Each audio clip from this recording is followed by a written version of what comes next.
सुप्रभात हिमाचल। तो अभी उपस्थित हुए हैं आपके सामने हिमाचल प्रदेश की सुबह की ताज़ा खबरों के साथ। तो इससे पहले खबरों को जाने आपसे निवेदन है, चैनल को आप जरूर सब्सक्राइब करें। तो पेश है सुबह के मुख्य समाचार। 24 किलो का मानक लागू करने के लिए ग्रेडिंग पैकिंग केंद्रों का होगा निरीक्षण। वजन के हिसाब से सेब कारोबार के लिए हिमाचल प्रदेश सरकार की ओर से तय किया गया 24 किलो का मानक लागू करने के लिए ग्रेडिंग पैकिंग केंद्रों का निरीक्षण किया जाएगा। सरकार ने उपायुक्तों को इस संबंध में निर्देश जारी किए हैं। वहीं एसडीएम और तहसीलदारों को निरीक्षण का जिम्मा सौंपा गया है। वहीं सरकार ने बागवानों से भी मंडियों में 24 किलो से अधिक सेब एक पेटी में न भेजने और पेटी पर वजन अवश्य लिखने का आग्रह किया है। सेब उत्पादक क्षेत्रों में करीब 80% सेब ग्रेडिंग पैकिंग केंद्रों में पैक हो रहा है। सूरज हत्याकांड के आरोपी पुलिस अधिकारी को अहम पद देने पर विवाद सेवानिवृत्त डीआईजी ने भेजी चिट्ठी। गुड़िया मामले में सूरज हत्याकांड से जुड़े केस में आरोपी पुलिस अधिकारी को महकमे में अहम पद पर तैनाती देने पर विवाद हो गया है। सेवानिवृत्त डीआईजी विनोद धवन ने इसे लेकर डीजीपी संजय कुंडू को लंबी चिट्ठी भेजी है। धवन ने आरोपी अधिकारी को महत्वपूर्ण पद से हटाने का आग्रह किया है ताकि मामले की जांच प्रभावित न हो। वहीं युग हत्याकांड में भी विनोद धवन पर्यवेक्षण अधिकारी रह चुके हैं।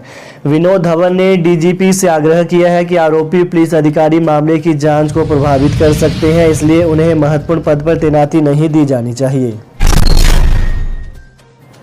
बीबीएमबी में राज्य सरकार की हिस्सेदारी के मामले की सुनवाई अगस्त में निर्धारित।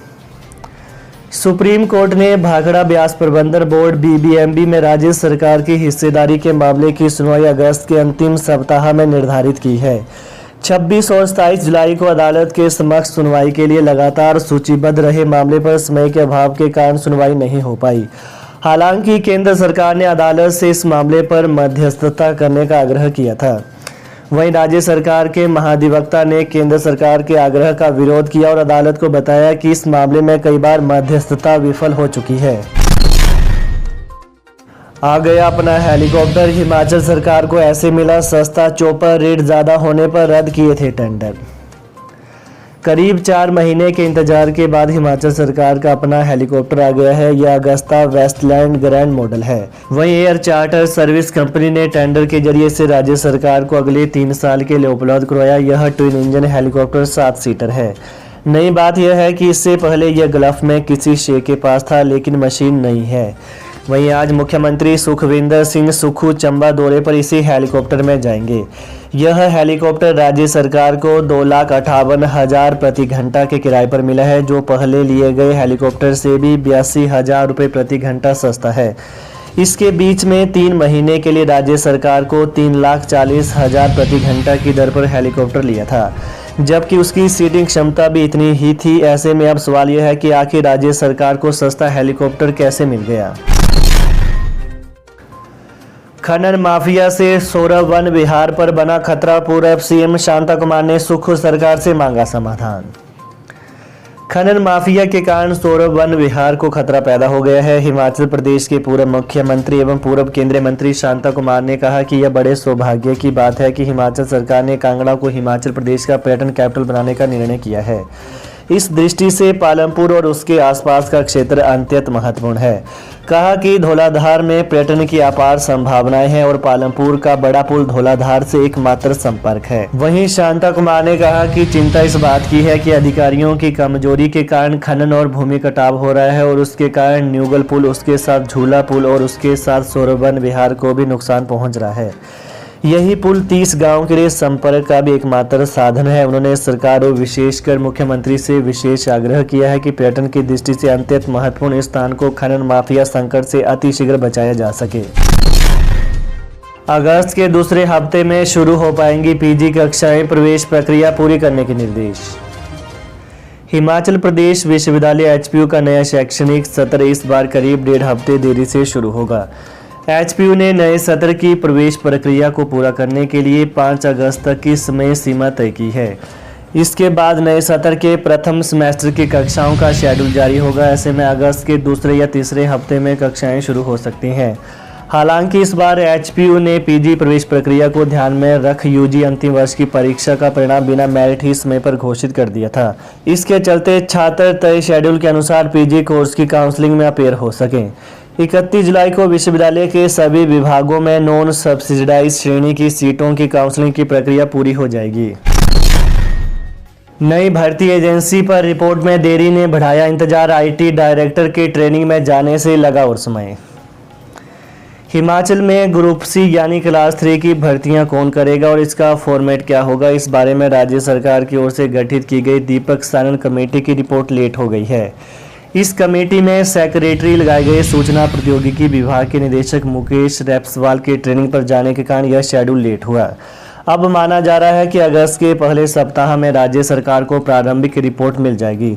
हालांकि फाइनल रिपोर्ट के लिए 2 महीने अभी और लगेंगे। गौरतलब है कि हमीरपुर कर्मचारी चयन आयोग को पेपर लीक मामला सामने आने के बाद राज्य सरकार ने बंद कर दिया था। इसके बाद इस आयोग की जगह कौन एजेंसी इस काम को लेगी, यह बताने के लिए दीपक सानन की अध्यक्षता में कमेटी गठित की गई। शैक्षणिक भ्रमण पर जाएंगे वोकेशनल स्कूलों के छात्र। शिक्षा विभाग प्रदेश भर के 750 स्कूलों में वोकेशनल विषय की पढ़ाई कर रहे छात्रों के लिए देश व राज्य स्तर पर शैक्षणिक भ्रमण आयोजित करवाएगा। प्रत्येक स्कूल से 2 से लेकर 5 तक के वोकेशनल ट्रेड के छात्रों को निर्धारित मापदंड से सिलेक्ट किया जाएगा। इसमें 9वीं से 12वीं कक्षा के छात्रों को शामिल किया जाएगा। छात्रों के भ्रमण पर 1 करोड़ 70 लाख रुपए खर्च किए जाएंगे। शैक्षणिक भ्रमण के दौरान छात्रों को उनके स्कूलों में संचालित ट्रेड के अनुसार ही विभिन्न उद्योगों व अनुसंधानों का भ्रमण करवाया जाएगा, ताकि ट्रेड से संबंधित छात्र प्रत्यक्ष रूप से विभिन्न चीज़ों से रूबरू हो सकें। बता दें कि शिक्षा विभाग में प्रदेश भर के 750 स्कूलों में 15 विभिन्न ट्रेडों में छात्रों को पढ़ाई करवाई जा रही है। बार बार हाँफ रही एचआरटीसी बसें, हमीरपुर डिपो की लॉन्ग रूट की 2 बसें फिर बीच राह अटकी। एचआरटीसी बसों का बीच रास्ते में हाँफने का दौर जारी है। हमीरपुर डिपो की 2 लॉन्ग रूट्स की बसें रास्ते में ही खराब हो गई। ऐसे में यात्रियों को खराब बसों के चलते खासा परेशान होना पड़ा। हालांकि निगम ज़्यादातर लॉन्ग रूट्स पर नई बसें ही चला रहा है, लेकिन जो पुरानी बसें चलाई जा रही हैं उनमें कई बार खराबी आ रही है। बता दें कि हमीरपुर डिपो की प्रागपुर शिमला बस एक बार फिर बीच रास्ते में खराब पड़ गई। इसके चलते बस में सवार यात्रियों को खासा परेशान होना पड़ा। बताया जा रहा है कि हमीरपुर डिपो की प्रागपुर शिमला बस हमीरपुर बस अड्डा से सुबह जैसे ही शिमला के लिए रवाना हुई तो बिलासपुर में बस की ब्रेकडाउन हो गई। ऐसे में बिलासपुर डिपो से बस ली गई, उसमें यात्रियों को बैठाकर शिमला पहुंचाया गया, लेकिन यह बस भी शिमला में खराब हो गई और अपने रूट पर समय पर लौट नहीं पाई। बैंक खाते से आधार नहीं जोड़ने पर हिमाचल में 13,000 विद्यार्थियों की छात्रवृत्ति रोकी। बैंक खाते से आधार नंबर नहीं जोड़ने पर हिमाचल प्रदेश के 13,091 विद्यार्थियों की छात्रवृत्ति जारी होने पर रोक लग गई है। सामाजिक न्याय एवं अधिकारिता मंत्रालय और उच्च शिक्षा निदेशालय ने इन विद्यार्थियों को फिलहाल वर्ष 2022-23 की छात्रवृत्ति राशि देने से इनकार कर दिया है। अनुसूचित जाति के प्री और पोस्ट मैट्रिक छात्रवृत्ति योजना का लाभ पाने से न विद्यार्थी वंचित रह सकते हैं। उच्च शिक्षा निदेशालय ने सभी निजी और सरकारी स्कूलों, कॉलेजों और विश्वविद्यालयों को पात्र विद्यार्थियों के आधार नंबर जल्द बैंक खातों से जुड़वाने के निर्देश जारी किए हैं। तो ये है आज सुबह के मुख्य समाचार। तो प्रदेश की ताज़ा खबरों को पाने के लिए चैनल को आप जरूर सब्सक्राइब करें। धन्यवाद। जय हिंद, जय हिमाचल।